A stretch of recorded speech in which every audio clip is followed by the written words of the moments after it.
Ceux qui ont fini l'attaque des Titans savent que malgré tous ces changements de scénario, tout a été prémédité. Et ils savent aussi à quel point l'écriture a été planifiée avec beaucoup de détails. Ce qui m'a frappé dans l'attaque des Titans, c'est de voir à quel point Isayama maîtrise nos attentes par rapport au shonen. On va voir comment Eren Yeager va à l'encontre de ce qu'on pourrait attendre d'un héros de shonen. Pour ceux qui regardent l'anime et qui ne liraient pas le manga, pas d'inquiétude, je ne vais pas spoiler la fin de l'attaque des Titans. Alors un anti-héros, c'est un protagoniste qui va souvent avoir une morale ambiguë. Par exemple, Joker peut être considéré comme un anti-héros. Mais si on prend héros au sens premier du terme, c'est-à-dire au sens épique de quelqu'un qui a des pouvoirs en dehors du commun et qui va réussir à accomplir de grandes choses, eh ben un anti-héros, ce serait plutôt quelqu'un qui justement n'a pas de caractéristiques propres et qui finalement n'arrive pas à faire grand-chose. Donc un anti-héros, ça peut aussi être vu comme quelqu'un d'ordinaire. Et c'est le cas déjà dans beaucoup de passages de SNK. SNK, il arrive à un moment où le paysage est complètement saturé de ces héros de shonen qu'on commençait avec Ken le Survivant, Jojo Bizarre Adventure, Dragon Ball, Saint Seiya un peu aussi, puis ensuite ça a continué. On a eu One Piece, Naruto, My Hero Academia, et c'est toujours un peu le même stéréotype, c'est-à-dire que le personnage principal, ça va souvent être un mec qui est un peu plus fort que les autres, ou qui va le devenir par la force de son entraînement. Il y a eu tellement une saturation de ce truc-là qu'il y a même eu des parodies, par exemple avec One Punch Man.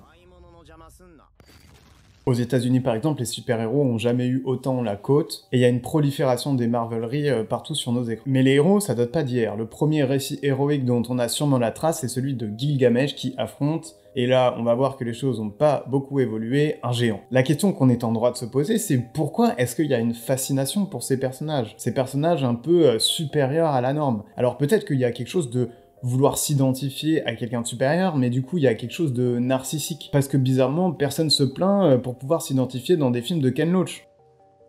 J'en ai déjà parlé dans une autre vidéo sur l'identification et la distanciation, mais par exemple, aux États-Unis, avec les super-héros, va y avoir des revendications plus d'avoir des super-héros blacks ou des super-héros féminins, enfin toutes les minorités qu'elles soient représentées, pour justement pouvoir s'identifier. Peut-être que la question subsidiaire, c'est pourquoi est-ce qu'on a besoin de s'identifier à ces héros-là, en fait. Récemment, il y a eu toute une polémique sur GTA 6 parce qu'il va y avoir un personnage féminin jouable, et il y a plein de mecs un peu toxiques qui se sont plaints qu'ils pourraient pas s'identifier. Alors bizarrement, s'identifier à une femme, c'est difficile, par contre, s'identifier au deux tonnerres ou à un alien qui a une queue de singe et qui se transforme en gorille géant, ça pose de problème à personne. Malheureux est un pays qui a besoin de héros, disait Bertolt Brecht. Et c'est là qu'intervient l'attaque des Titans qui, avec son protagoniste principal, perturbe. Si vous détestez Eren Yeager, c'est que peut-être le pari est réussi.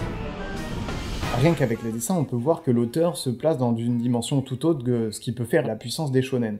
Donc là, on n'a pas de coiffure qui ne sortent pas de l'ordinaire, les personnages sont très réalistes d'une certaine manière. Donc déjà, on va ancrer ça dans quelque chose de très palpable pour nous. Et je trouve que l'apparence de Eren est presque encore plus banale que la plupart des autres personnages secondaires. Ensuite, Eren est quand même montré comme quelqu'un de plutôt faible, quoi. Même comparé à Mikasa qui a la force, Armin qui a l'intelligence, Eren a juste la volonté, et encore, des fois, c'est un peu une volonté toxique. Mais après, ça peut être le cas dans d'autres shonen, par exemple dans Naruto, où il commence comme étant présenté comme un loser. Mais au bout de quelques tomes, il y a vite un discours sur comme quoi les personnes peuvent réussir à force d'entraînement à changer leur statut de départ. Ce qui n'est pas du tout le cas dans l'attaque des Titans, les forts restent forts et les faibles restent faibles. Il n'y a pas ces sessions un peu d'entraînement qu'on pourrait avoir dans certains shonen classiques. C'est là qu'intervient une première étape dans laquelle Eren va, le temps de quelques épisodes, retrouver ce statut de héros classique avec un pouvoir qui lui est propre, un pouvoir un peu particulier. On découvre assez rapidement que Eren peut se transformer en titan. Et là, on va penser que c'est un pouvoir qui lui est propre, qu'il n'y a que lui qui peut faire ça, qu'il n'y a que lui qui peut le maîtriser.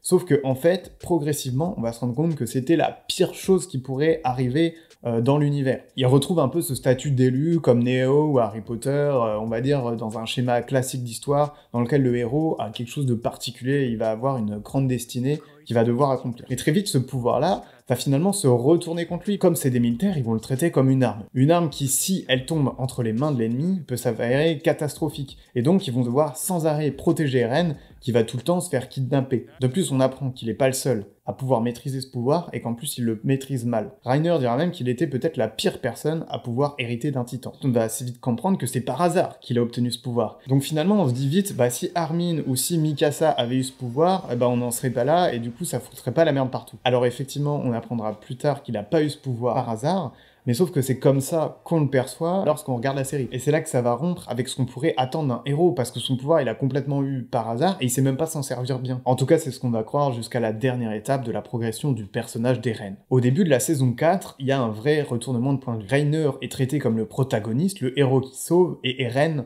comme l'antagoniste qui vient envahir. C'est un statut qui va garder quasiment jusqu'à la fin. On peut le voir dans la mise en scène, ça c'est bien joué, quand le titan cuirassé se réveille, il est vraiment traité comme un héros qui arrive pour sauver les gens. Et quand les deux enfants sont en train de crier son nom, on en est presque à vouloir qu'il se réveille, et on a envie qu'il réussisse dans cette partie-là. Et la discussion juste avant dans la cave nous donne quelques pistes de plus. Je suis comme toi, Reiner, je n'ai pas le choix. Et cette notion de choix, elle est extrêmement importante. C'est une notion que SNK met beaucoup en avant. Le choix versus le déterminisme, voire même plus loin que le déterminisme, la destinée. Comment peut-on réellement être un héros si nos actions sont prédestinées? Eren participe à l'histoire et sa haine l'entraînera dans une lutte dont il ne pourra pas sortir. On apprend qu'il y a un lien entre toutes les personnes qui ont possédé le titan assaillant. Le pouvoir du titan assaillant, c'est de lier à la mémoire les personnes qui l'ont déjà possédé. Et c'est ainsi que Eren provoque lui-même l'obtention du titan. Tout comme le premier Eren, la chouette, il suit les traces du chemin et de la destinée. Eren n'accomplit les choses que prévues par l'histoire, et c'est là qu'on en revient à la phrase de Bertolt Brecht, « Malheureux est un pays qui a besoin de héros ».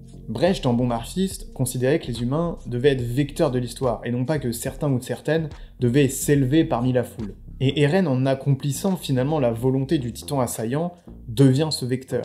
Comme il le dit lui-même, il n'a pas le choix, et c'est là qu'intervient le déterminisme. Les œuvres héroïques actuelles ont totalement ellipsé cette dimension qui était pourtant très présente chez les œuvres héroïques. Les héros font fléchir la réalité face à leur entraînement et à leur volonté. On a perdu cette dimension tragique du héros, où les héros ne font que suivre généralement leur destinée, un peu comme dans SNK. C'est pour ça que l'Attaque des Titans s'apparente à une tragédie, une œuvre dont on connaît généralement la fin et qui finit pas très bien. Isayama est devenu maître du foreshadowing, ou autrement dit du prolepse. C'est un procédé narratif qui consiste à dévoiler une petite partie de l'intrigue de ce qui arrivera bien plus tard, ou de dévoiler la fin au grand jour, mais de manière cachée dans l'intrigue pour qu'on ne le voit pas du tout au premier abord. Et je vous conseille de vraiment faire attention au tout premier rêve d'Eren, dans le tout premier épisode de l'Attaque des Titans. Alors la notion de déterminisme n'est pas forcément incompatible avec celle de liberté, c'est ce qu'on appelle le compatibilisme. D'ailleurs, de plus en plus de philosophes sont compatibilistes, mais là, c'est au-delà du déterminisme, c'est carrément de la destinée. En ayant accès au passé et au futur, en baisant la main de Historia, dont le nom n'est pas du tout anodin, Eren réalise alors qu'il n'est que le vecteur de cette histoire. Il n'est pas condamné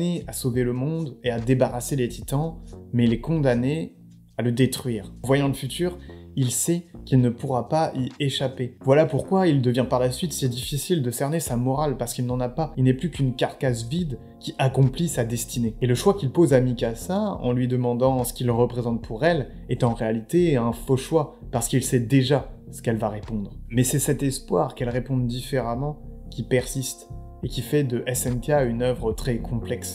Il n'y a qu'une fin possible. Et c'est en cherchant la liberté qu'Eren Yeager s'est retrouvé prisonnier de son destin.